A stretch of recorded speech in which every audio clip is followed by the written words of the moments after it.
Right, thank you very much indeed. Thanks to AFBI and LMC for this conference. I think it has come at a great time whereby we need to all focus on what we're to do. I head up the Beef and Sheep Development Branch in Caffrey, and I am privileged to say that I have a team of 13 development advisors and 6 technologists, of which I am immensely proud of the work that they do. And as I keep telling them, it's a poor house can't keep one gentleman, and I am the gentleman, right? The other thing is that they're all probably worried that I'm in a suit today, right? I never really have a suit on. And that's a worrying sign for them, but I wish to assure them that from tomorrow onwards it'll be back to normal. The only 3 occasions in which I wear a suit are, one, if I'm at church, and because this is Thursday, then I'm certainly not at church. The other thing is a funeral. And so if this talk goes wrong, I am perfectly dressed for it. The third occasion is for an interview, and if anybody thinks that I'm brilliant and they need a grumpy old man within their organisation, please come and see me afterwards. What I want to do is to just give you a feel for where the industry is, and really just to say, we have roughly 1 million hectares. A third of the land is corn acre, so corn acre is important. 70% of the beef and sheep production is on the LFA. We have 2,450 active farms. Norman might tell you something slightly different than that. And the average size, so that's the state of the size of our industry at this point in time. The industry is made up of these 8,661 farmers keep sheep. There's 15,000 odd keep suckler cows, and there's 14,000 that keep beef intended for slaughter. Beef and sheep production, unlike the other sectors have become specialist. Beef and sheep hasn't. So anybody that keeps a ewe or a suckler cow is an authority on beef and sheep production, right? And our difficulty is that the total scale of the size in numbers is our issue. How do we cater for all needs? And this is just to give you some idea of the type of stock and the numbers of people that are involved in it. Moving on. Average herd and flock size. 106 ewes is our average flock size. Sucklers is 18. We get this quoted all the time. Beef cattle finishing 22. Right? Now that actually indicates there is quite a range of sizes of enterprises on farms. And this is where our difficulty is going to be moving the industry forward, right? The one thing that we see, and what we've done is we've calculated those that have greater than 200 ewes, those that have greater than 30 cows, and those that have greater than 50 cattle for slaughtering. And in all of those 3 groups, there's a general principle here. 15% of the farms produce 50% of the output. So we do have a nucleus of farmers who are reasonably sizable. That said, that is still only 50% of the output. Therefore, in any policy going forward or whatever is there, we are going to have to consider what do we do with these part-time farmers. And I think they have an important role. A lot of people lambast that we have an industry here built up of part-time. I think they have a really important part to play.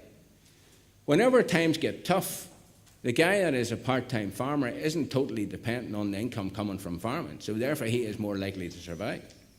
The guy that is totally dependent, if there is a big market decline, is very vulnerable. That said, getting quite a number of people to move in the one direction is a real problem for part-time farming. Therefore, I think going forward, we have to look at measures where we can actually get increased collaboration, right? Where we do something there to help those farmers market their produce on a collaborative basis.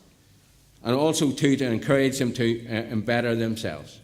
And these are the next slide, which is really going to take a look at current issues, improving technical efficiency. And this is the key to it all. You're going to hear from Sam.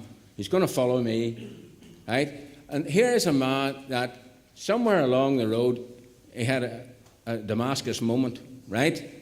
Where he decided he'd had enough of doing it the old way. He has gone off and he's tried to do various new things. I'm sure not all of them have worked, but in fairness, enough of them have worked to make a difference. And this is key to the whole process. We need to get people to start to encourage and get themselves improved through technical efficiencies. It's within their own hands that they can do that. That in itself is a win-win situation. And we're going to see later on through the talk from Stephen, the tools available, Bovis being one of it, right? Profitability is linked to that. You're going to see the importance of research and development. Francis is going to tell you a little bit about the work that AFBI are doing on that score. We, in turn, as part of CAFRI, we are part of the education and the extension work that goes on to try and get those ideas out into the community. Norman is going to talk to you later on about single farm payment, what impact that's likely to have on the industry. Norman's after lunch, so which is a good thing because maybe you'll fall asleep for the fact that and miss the bad news, right? Although I think you're all keen enough to stay awake to hear what he has to say. And supply chains and marketing and value are the key to all of this. And these are our current issues. The one thing is that, and people tend to forget this, beef and sheep sector has the largest turnover. It is 1.2 billion compared to anybody else. So don't undersell what beef and sheep is capable of doing here in Northern Ireland. And I know it will reduce, but it's still going to be a sizable area. And I think we should be coming away from this seminar or this conference today saying, right, here's an industry worth supporting. It needs to be changed, but it is very much worth supporting. To try and give you some idea of some of the technical efficiencies that could be easily done. The next slide, right, is looking at CAFRI. We do a lot of soil analysis every year, somewhere in the region of 8,000 of them. We have looked over the last 8 years, and we've worked out that the optimum soil fertility, certainly a P index of 2, phosphate of 2 minus or greater, and a pH level of 6. This is the ideal conditions for grass growing. We sampled somewhere in the region of 1% of the soils, field or soil sampled, so it's not a big, there's 99% of them that aren't. Now, even if you make the assumption that there's 2 there, 85% need remedial action, right? There is a quick win for people. Most of the soils in Northern Ireland are actually not at their optimum fertility. This is a quick win to grow the grass, and it's getting back to basics. Another area that we need to look at is meeting specification. Here is a chart showing you the age of slaughter. Now, Stephen is going to show you what Bovis can tell you. Francis is going to tell you how to achieve a younger age of slaughter, right? Sam will tell you what he's doing, he's trying to get. What you have is, look at the range there are. There are animals going up there to 39 months old. Now, the bulk of them are sitting in that period, 23 months to 30 months. What we've predicted here is, for those over 24 months old, they're costing approximately £1 a day to feed, right? They're not any higher weight when they finish. And so that has cost the industry £10 million on feed costs alone. If our minister introduced a £10 million grant, we'd have boys queued out with their sofas out around all the local offices, right? And we have, in fairness, this is within the industry making themselves, in that if they would actually start to think about improving their technical, there is an instant saving of £10 million. The other factor is, for those over 30 months old, not only they might make the weight, but they get penalised. So, and we're estimating here the penalty of £1 million. So you can see that by a simple thing of trying to determine when you finish those stock, right, is going to be key to all of this.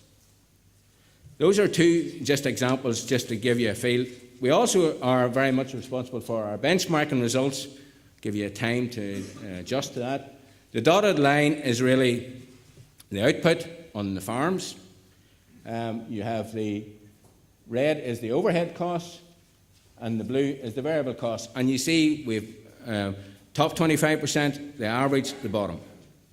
From our benchmarking results, we're seeing that the average guy is just about breaking even. The top 25% is making a profit, and the bottom 25% are losing money. And why is that? And the reason is because of technical efficiencies and the individual attitude to actually moving the industry forward, moving themselves forward, trying to make use of any technologies, listening to what advisors are telling them. It is key to the whole system. The big difference that we've found, we have actually considered some of these guys on the top 25% that have been there for a number of years, and what we're tending to find is the top 25% are getting better, and the bottom 25% are getting worse every year. Right? What is that telling you? That bottom 25, if you're in that category, you don't make any effort at changing yourself, you are going to be out of the production. Right? It's also important, too, for you to actually record. A lot of people say, oh, I know, the bank manager will tell me. The bank manager is like somebody coming, it's like the police going down the road, going down the motorway and you see the blue lamp. But that stage is too late. If you're waiting on your bank manager to tell you, it's going to be too late. You need to be taking action well before that, right?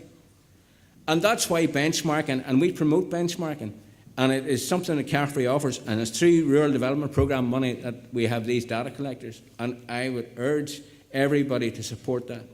And also too, I know we're going through a period where we're between two Rural Development Programmes, but that is key to moving the industry forward. A little bit about us and Carefree. We have sort of generally four main areas of work: industry training, and we do a host of training courses, technology transfer, technology adoptions, the benchmarking. We combine that together and we do development planning. But we also support DARD. We are part of DARD. And we support the delivery of CAP reform in Pillar 1 and Pillar 2. And we have been very actively involved in, I don't know when Normal will get to it or not, under the Rural Development Programme. We are proposing next year, business development groups where we're going to propose to bring people together, farmers to come, talk, discuss how they can improve themselves. We're also too very much responsible for the Going for Growth report, and I will be talking about that later. And also too the digital action plan through the Carefree. And also to DARD. And just to give you some idea, one of the initiatives that we've had has been the Northern Ireland Suckler Beef Programme. And this is an excellent initiative. This is a joint relationship between Carefree, ABP and the Irish Farmers Journal. And that's giving you an illustration. I'm not going into detail. I'm trying to pick up a bit of time here. But the point is, and all of this here, all of our farms on that have made a significant increase in profitability. Now, a lot of them in the first 3 years have really gone down new improved breeding programmes. That hasn't really kicked in yet. It's only this year you're starting to see some of that stock coming through. But the one thing that it has done, it has brought farmers together. It has got them discussing how best they can do that. We've gone into phase 2, tranche 2 of it, and we had 8 farmers originally. We've lost 4, we've brought on 6 more, so we're now sitting with 10. I would like to give great credit to the role of the 3 organisations involved in this. I would like to give credit to the facilitators that came from Carefree, starting off with Kieran Maley, and laterally now we have Francis Breen. This has been good. It has brought everybody together. And this is showing technical efficiencies and what you can do. Of the type of work that we're involved in ourselves, you can see that the number of technologies that we've used, that we're adopting on farms, our big hitter has been grassland. 36% of our technologies has been associated with grassland.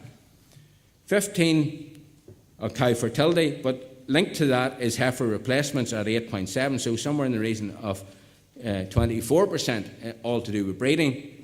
And then the next header is nutrient management. Making use of slurry is no longer a waste product, it actually is a nutrient, and people have to realise that. And now, one of the areas that I do want to mention, and it's very small numbers because it's only coming in, sheep EID, only at around 0.15%. We've introduced sheep AID for a long time. People should be used to tagging, but through EID recording systems, it is amazing what information you can get from it. The industry should be going down that road too on the likes of cattle. Right, moving on quickly. Steak. We can do a poll here. How do you like yours? Who likes it well done? Stick your hand up very quickly. Right. Who likes it medium? Right. Who likes it raw? Right, good. What else do you want to know about your steak? You want to know where it comes from. Is that important to you? Should be, right? A lot of beef labelling rules in there, and you should be supported. I have to comment on the industry. Industry has done a tremendous job in moving on to VIA, and this is like an Ireland-based thing. We're light years ahead of where the UK is.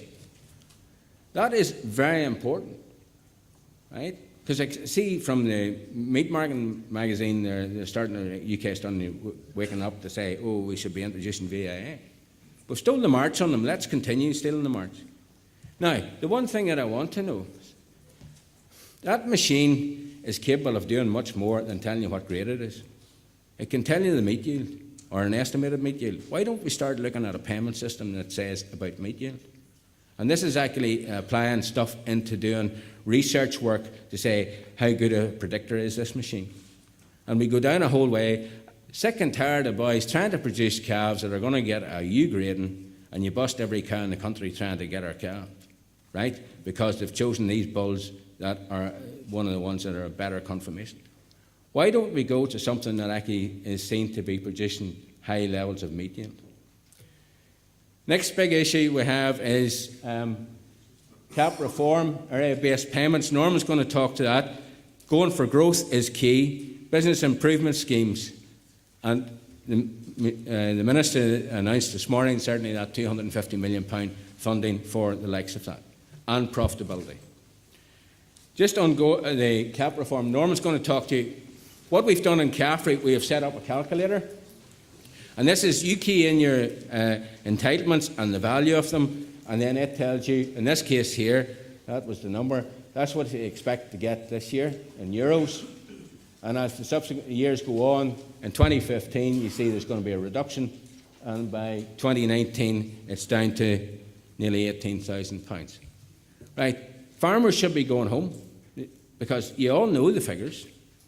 You've been given to them, they were sent to you, you should be online. You should be keying that in to say, what impact's that going to have? Because you're going to know, this is a predictor. And certainly thanks to Kieran Hamill and all the folks for setting that calculator up. There are a series of tools already there.